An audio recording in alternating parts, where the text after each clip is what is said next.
ಬೇಸಿಗೆ ರಜವು ಆರಂಭವಾಯಿತು. ಮಕ್ಕಳಿಗೆ ಎಲ್ಲಿಲ್ಲದ ಖುಷಿ.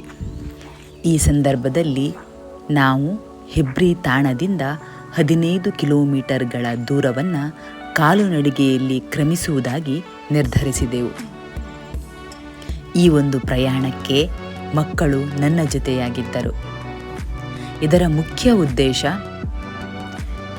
ಕಾಲುನಡಿಗೆಯಲ್ಲೂ ಕೂಡ ನಾವು ಒಂದು ಜಾಗದಿಂದ ಮತ್ತೊಂದು ಜಾಗಕ್ಕೆ ಸಂಚರಿಸಬಹುದು.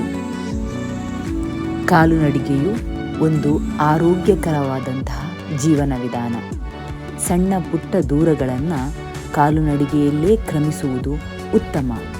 ಈ ಒಂದು ಕಲ್ಪನೆಯನ್ನು ಹಾಗೂ ಯೋಚನಾ ಲಹರಿಯನ್ನು ಮಕ್ಕಳಲ್ಲಿ ಬೆಳೆಸುವ ಉದ್ದೇಶದಿಂದ ಈ ಕಾಲುನಡಿಗೆಯನ್ನು ಆರಂಭಿಸಲಾಯಿತು. ಮಕ್ಕಳು ಬಹಳ ಸಂತೋಷದಿಂದ ನಡೆಯಲಾರಂಭಿಸಿದರು ಹಾಗೂ ಈ ಕಾಲುನಡಿಗೆಯನ್ನು ಬಹಳ ಆನಂದದಿಂದ ಸ್ವೀಕರಿಸಿದರು. 1-2 ಕಿಲೋಮೀಟರ್ಗಳ ದೂರವನ್ನು ಕ್ರಮಿಸಲು ಭಯಪಡುತ್ತಿದ್ದ ಮಕ್ಕಳಿಗೆ ತಾವು 15 ಕಿಲೋಮೀಟರ್ಗಳ ದೂರವನ್ನು ಕ್ರಮಿಸಿದೆವು ಎಂದು ಅವರಿಗೇ ನಂಬಲು ಸಾಧ್ಯವಾಗಿರಲಿಲ್ಲ. ಅಂತಹ ಒಂದು ಅದ್ಭುತ ಅನುಭವವನ್ನು ಈ ಪ್ರಯಾಣವು ನಮಗೆ ನೀಡಿತು. ಕೊನೆಗೂ ಅಜ್ಜಿ ಮನೆಯನ್ನು ಸೇರಿದ ಖುಷಿ ಮಕ್ಕಳಿಗೆ.